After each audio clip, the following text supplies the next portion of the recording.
new beginning. Mark and Emily had been trying for a baby for years, and when little Oliver was born, their lives felt complete. They moved into a quiet suburban neighborhood, hoping to give their child the best life possible. Their new house was perfect, spacious, peaceful, and surrounded by friendly neighbors. But there was one peculiar thing: the nursery. The previous owners had left behind an old wooden cradle in the room. It was antique, beautifully carved, and looked sturdy. Emily thought it added a vintage charm to the nursery, but Mark, for some reason, always felt uneasy around it. One night, while rocking Oliver to sleep, Emily thought she heard whispering. It was faint, almost like a lullaby, coming from the cradle. She shook her head, blaming exhaustion, but as days passed, the whispers became clearer. The unseen presence. At first, it was small things. Oliver's baby monitor would pick up strange noises, humming, soft shushing sounds. The cradle would sometimes rock on its own, even when there was no wind. Then, Emily started noticing Oliver giggling at something unseen. His tiny eyes would follow something around the room, his chubby hands reaching out, as if trying to grasp something. Mark dismissed it as a baby's curiosity, but Emily wasn't so sure. One night, she woke up to the sound of the cradle creaking. She turned on the light. Oliver was still in his crib, fast asleep. Yet the cradle was moving, as if someone was gently rocking it. The crying in the night things took a terrifying turn when Oliver began waking up at exactly 3:14 a.m. every night, screaming in terror. No matter how much Emily and Mark tried to soothe him, he wouldn't calm down until they took him out of the nursery. One night, desperate for answers, Emily set up a baby monitor with night vision. What she saw made her blood run cold. At 3:14 a.m., the cradle began to move again. But this time, a shadowy figure appeared beside it. It was a woman, her face obscured by darkness, humming a lullaby. As Oliver started crying, the figure bent down, as if whispering into his ear. Emily screamed. Mark rushed in, but by the time he arrived, the figure was gone. The tragic history. Determined to find out what was happening, Mark and Emily started researching the house's past. What they discovered was horrifying. Years ago, the house belonged to a woman named Margaret Hale. She was a young mother who had lost her newborn under mysterious circumstances. Stricken with grief, she refused to leave the nursery, rocking the empty cradle night after night until she passed away in the room. The cradle wasn't just an antique. It was hers. The last night, the couple decided to remove the cradle, but when they tried, the house seemed to resist. The lights flickered, the walls creaked, and the temperature dropped. That night, Emily woke up, gasping for breath, feeling an invisible weight on her chest. She couldn't move. Mark turned on the lights and screamed. Emily's arms had deep, red finger marks, as if someone had been gripping her tightly. They called a priest, who performed a cleansing ritual. As he chanted prayers, the cradle began shaking violently. A loud, anguished scream filled the house, and then silence. The next morning, the cradle was gone. No one knew how, but it had vanished without a trace. The haunting never ends. After that night, Oliver never woke up crying at 3:14 a.m. again. The nursery felt normal, and life slowly returned to peace. But sometimes, in the dead of night, Emily still hears it, soft whispering, like a mother soothing her child. The silent cradle may be gone, but the mother's sorrow lingers, a mother's grief. The return of the whispers. Months had passed since the night the cradle disappeared. Mark and Emily felt relief, believing they had finally freed their home from the ghostly presence. Oliver was sleeping peacefully, and the house felt warm and normal again. But then, One night, Emily woke up to a familiar sound, soft humming. Her heart pounded as she turned towards the baby monitor. The screen was dark, but the humming continued. It wasn't just any tune, it was the same eerie lullaby from before. She rushed to the nursery. The room was empty, but a strange sensation lingered in the air, like someone had just been there. She checked Oliver. He was fine, yet something felt off. When she turned to leave, she heard it, a whisper, barely audible but chilling. "He's mine." Emily's breath caught in her throat. The shadow in the window. Emily tried to convince herself that it was just her imagination, but strange things started happening again. Oliver's toys would move overnight, rearranged as if someone had been playing with them. The baby monitor would pick up static and sometimes faint giggles that didn't belong to Oliver. One evening, as Mark was putting Oliver to sleep, he noticed something outside the window, a figure standing at the edge of their backyard.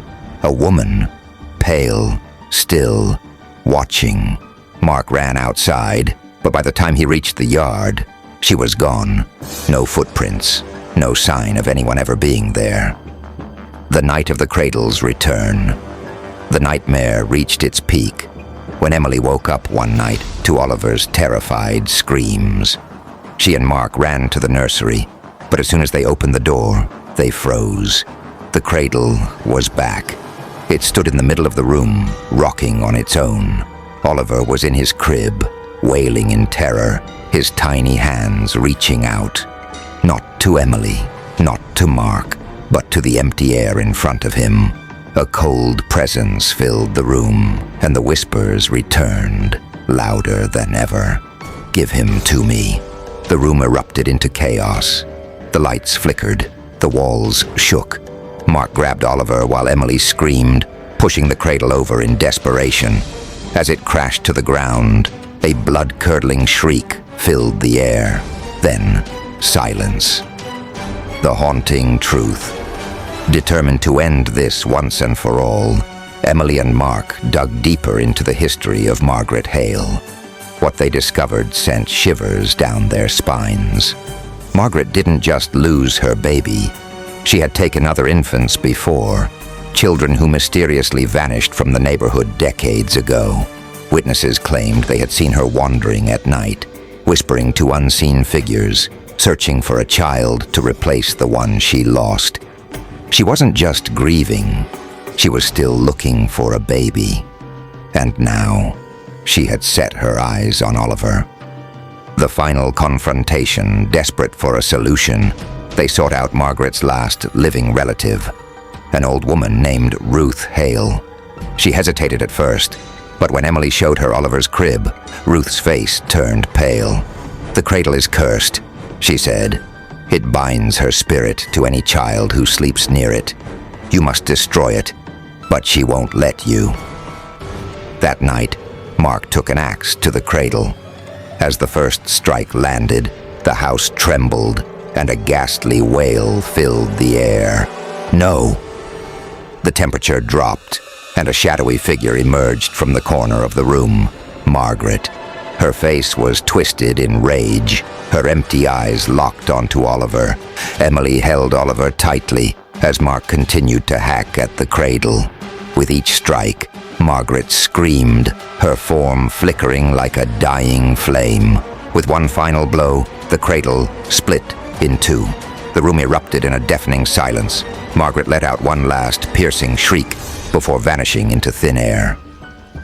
The house fell quiet. The nightmare was over, a lingering presence.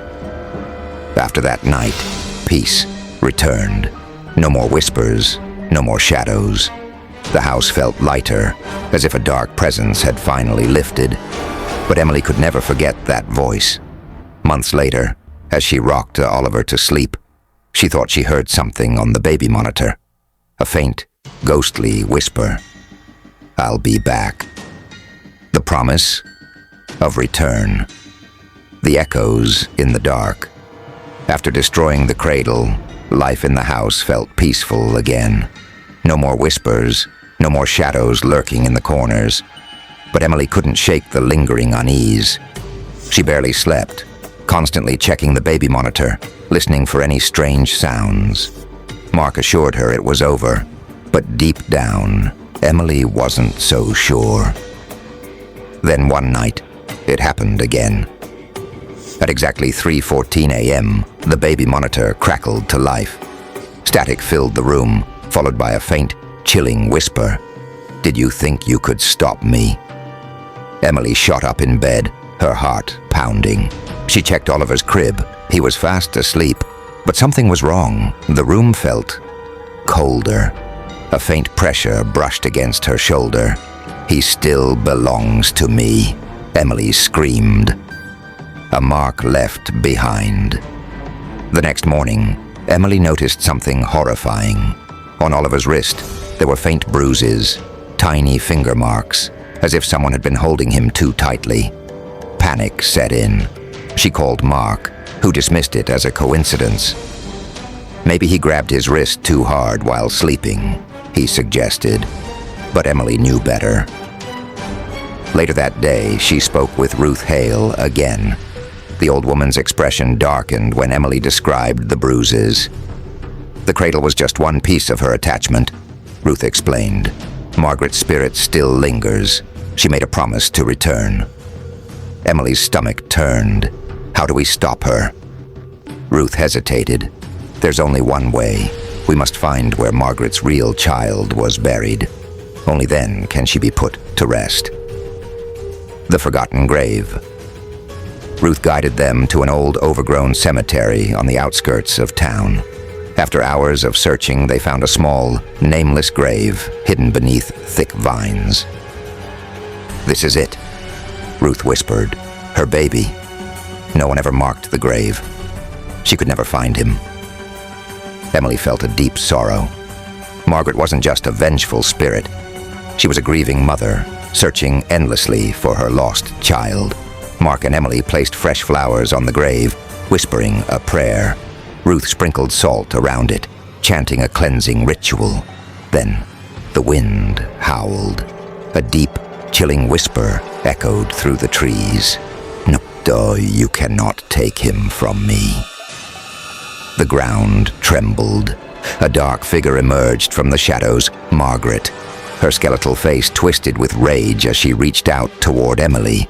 But then, she stopped. Her ghostly eyes drifted toward the grave. A look of sorrow replaced her fury. For the first time, she saw what she had been searching for. A faint sob echoed through the wind. Margaret knelt beside the grave, her translucent hands hovering over the soil. She let out a long, sorrowful sigh, and then her form slowly faded. The night went silent. Margaret was gone. The last goodbye. After that night, the hauntings stopped. Oliver slept peacefully. The house no longer felt heavy with an unseen presence. Emily still listened to the baby monitor every night, expecting to hear something, but all she ever heard was silence. Then one night, she awoke to a soft breeze in the room. The faint scent of lavender filled the air, and a whisper, not of warning, not of terror, just a simple, soft thank you. Emily closed her eyes and smiled. Margaret had finally found peace. The end.